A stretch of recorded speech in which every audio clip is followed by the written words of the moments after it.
Hello students, एडोबिला point channel में आपका स्वागत है। चलिए आज हम करते हैं वर्कशीट नंबर 21 और ये वर्कशीट है क्लास 8 की। क्लास 8 के सामाजिक विज्ञान की वर्कशीट है, जिसमें हम लोग इतिहास के पाठ 5 जब जनता बगावत करती है का डिस्कस करेंगे, इसको पढ़ेंगे।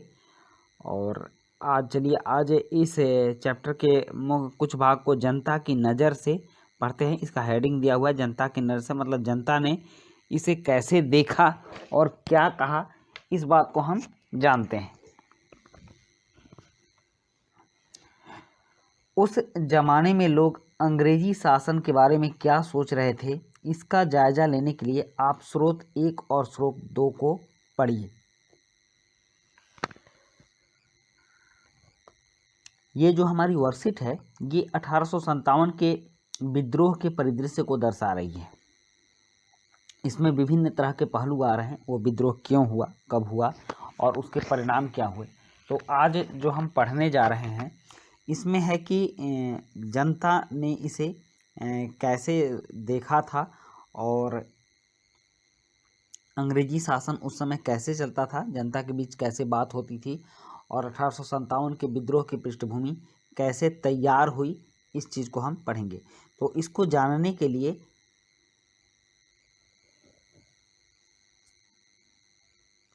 हमारे पास दो स्रोत हैं। पहले स्रोत को हम पढ़ते हैं, उसके बाद दूसरे स्रोत को पढ़ेंगे। यहाँ देखिए दो व्यक्ति बात कर रहे हैं आपस में, और स्रोत एक है 84 नियमों की सूची। अंग्रेजों के द्वारा एक 84 नियमों की सूची बनाई गई थी और उस सूची पर काफ़ी विवाद हुआ था। उसी विवाद का परिणाम वो तत्कालिक कारण बना था 1857 के विद्रोह का। तो उसी वो विद्रोह 84 नियमों की सूची के अनुसार विद्रोह की पृष्ठभूमि तैयार हुई थी। यहाँ महाराष्ट्र के एक गांव में रहने वाले ब्राह्मण विष्णु भट्ट गोडसे द्वारा लिखित पुस्तक माझा प्रवास के कुछ अंश दिए गए हैं। महाराष्ट्र के एक ब्राह्मण थे और उन्होंने एक पुस्तक लिखा था माझा प्रवास। विष्णु भट्ट और उनके चाचा मथुरा में आयोजित किए जा रहे एक यज्ञ में भाग लेने के लिए निकले थे। विष्णु भट्ट लिखते हैं कि रास्ते में उनकी मुलाकात कुछ सिपाहियों से हुई, जिन्होंने उन्हें सलाह दी कि वे वापस लौट जाएं, क्योंकि 3 दिन के भीतर चारों तरफ कोहराम मच जाएगा। मतलब कि ये जब मथुरा जा रहे थे यज्ञ में भाग लेने के लिए, तो इनसे कुछ सिपाही मिले और उन सिपाहियों ने इन्हें सलाह दी कि वे वापस लौट जाएं, क्योंकि 3 दिन के भीतर पूरे देश में कोहराम मच जाएगा और उसके बाद फिर उनका आना जाना मुश्किल हो जाएगा। सिपाहियों ने जो कहा वह इस प्रकार था: अंग्रेज सरकार हिंदुओं और मुसलमानों के धर्म को नष्ट करने पर आमादा है। मतलब अंग्रेज सरकार हिंदू मुसलमानों के धर्मों को नष्ट करना चाहती है। उन्होंने 84 नियमों की एक सूची बनाई है और कलकत्ता में सारे राजाओं और राजकुमारों को की मौजूदगी में उसका ऐलान कर दिया है। उन्होंने सिपाहियों से ने बताया कि राजा इन नियमों को मानने के लिए तैयार नहीं है। उन्होंने अंग्रेजों को घातक परिणामों की चेतावनी दी है। राजाओं ने कहा है कि अगर ये नियम लागू किए गए तो भारी उथल पुथल मच जाएगी, कि राजा भारी गुस्से में अपनी राजधानियों को लौट गए हैं। तमाम बड़े लोग योजनाएं बना रहे हैं। धर्म युद्ध के लिए तारीख तय कर ली गई थी और मेरठ छावनी से एक गुप्त योजना तैयार करके विभिन्न छावनियों में भेज दी गई थी। तो इस तरह से इस पुस्तक में उन्होंने अपने संस्मरण को लिखा है, अपने याद को लिखा है कि कैसे इसकी पृष्ठभूमि तैयार की गई थी और किस प्रकार राजा लोग नाराज होकर इस धर्म युद्ध में के लिए सारे सैनिकों को एकत्रित कर रहे थे और इस युद्ध की तैयारी कर रहे थे। उसके बाद है स्रोत 2। स्रोत 2 है जल्द ही हर टुकड़ी में उत्तेजना छा गई। उत्तेजना छा गई मतलब उत्साह छा गया, और हर टुकड़ी मतलब सेना की टुकड़ी में। उस दौर की एक और झलक सूबेदार सीताराम पांडे के संस्मरणों से मिलती है। अंग्रेजी सेना में सूबेदार थे सीताराम पांडे और उनकी संस्मरण लिखी गई थी, मतलब उनकी याद उन्होंने अपनी याद पर आधारित कुछ बातें लिखी थी, उससे विद्रोह की। जो बंगाल नेटिव आर्मी में सिपाही के तौर पर 1812 में भर्ती हुए थे और 1860 में सेवानिवृत्त हुए, मतलब रिटायर हुए। उन्होंने बगावत को दबाने में अंग्रेजों की मदद की। हालांकि उनका बेटा भी विद्रोहियों के साथ था और अंग्रेजों ने उसे सीताराम की आंखों के सामने ही मार डाला था। सेवानिवृत्ति के बाद उनके कमान अफसर नारगेट ने उन्हें अपने संस्मरण लिखने के लिए प्रेरित किया। सीताराम ने 1861 में अवधी भाषा में अपने संस्मरण लिखे, जिनका नारगेट ने अंग्रेजी में अनुवाद किया और फ्रॉम सिपाही टू सूबेदार, सिपाही से सूबेदार तक के नाम से प्रकाशित करवाया। सीताराम पांडे के संस्मरणों का एक अंश इस प्रकार था। मेरा मानना है कि अवध पर हुए कब्जे से सिपाहियों के भीतर गहरा अविश्वास भर गया था। मतलब अवध पर जो अंग्रेजों ने कब्जा कर लिया था, अवध के नवाब की पूरी नवाबी छीन ली थी और वहाँ अंग्रेजी शासन लगा दिया गया था, तो इससे सिपाहियों के भीतर काफ़ी अविश्वास भर गया था। वे सरकार के खिलाफ साजिशें रचने लगे थे। अवध के नवाब और दिल्ली बादशाह के नुमाइंदों को सेना की नब्ज जानने के लिए पूरे भारत में भेज दिया गया। उन्होंने सिपाहियों की भावनाओं को और हवा दी।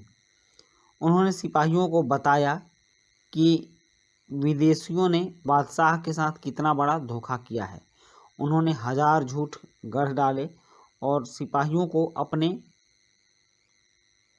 मालिकों अंग्रेजों के खिलाफ बगावत करने के लिए उकसाया, ताकि दिल्ली में बादशाह को दोबारा गद्दी पर बैठाया जा सके।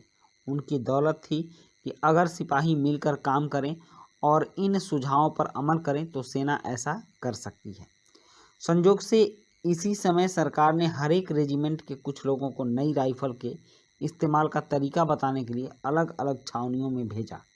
इन लोगों ने कुछ समय तक सिपाहियों को प्रशिक्षण दिया।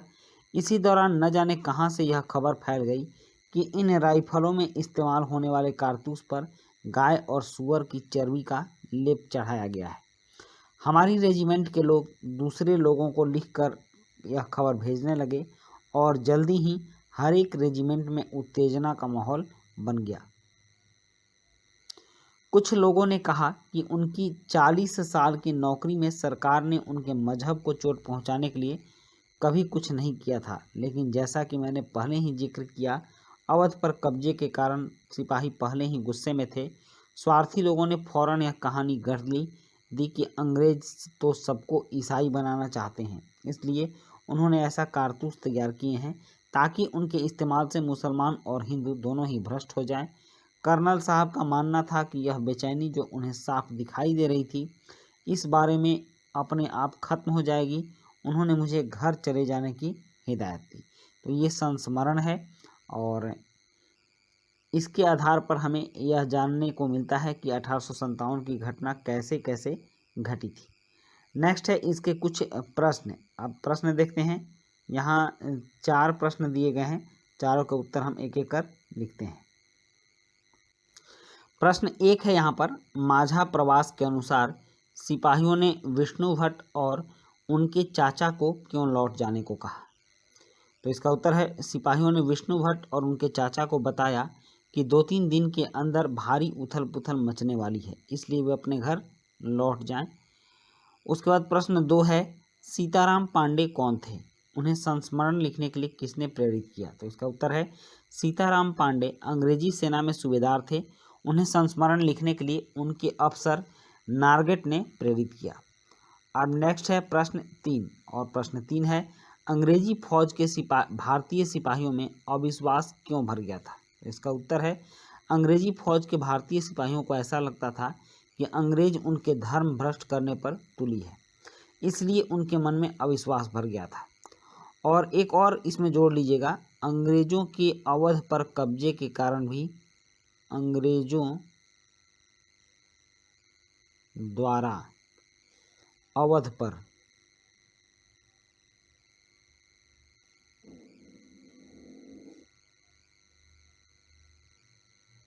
कब्जा। ओके, तो तो इससे इन दोनों कामों से उनके मन में अविश्वास भर गया था। उसके बाद है प्रश्न 4, और प्रश्न 4 है, इतिहास को जानने में संस्मरण किस प्रकार सहायक हो सकता है, विस्तार से लिखिए। तो इसका उत्तर है, इतिहास को जानने में संस्मरण बहुत ही सहायक होता है। संस्मरण उन व्यक्तियों द्वारा लिखा जाता है जो उस समय की घटनाओं को देखे होते हैं, जिनकी याद होती है, जो उस घटना से जुड़े होते हैं। वह किसी भी घटना का हूबहू सही वर्णन उस तरीके से करते हैं जिसे उन्होंने आंखों से देखा हो। संस्मरण में सच्चाई होती है और इतिहास के मुख्य स्रोत का काम करती है। तो बच्चों, ये थी आपकी एसएसटी की वर्कशीट। अब मिलते हैं हम लोग नेक्स्ट वर्कशीट में। Thank you.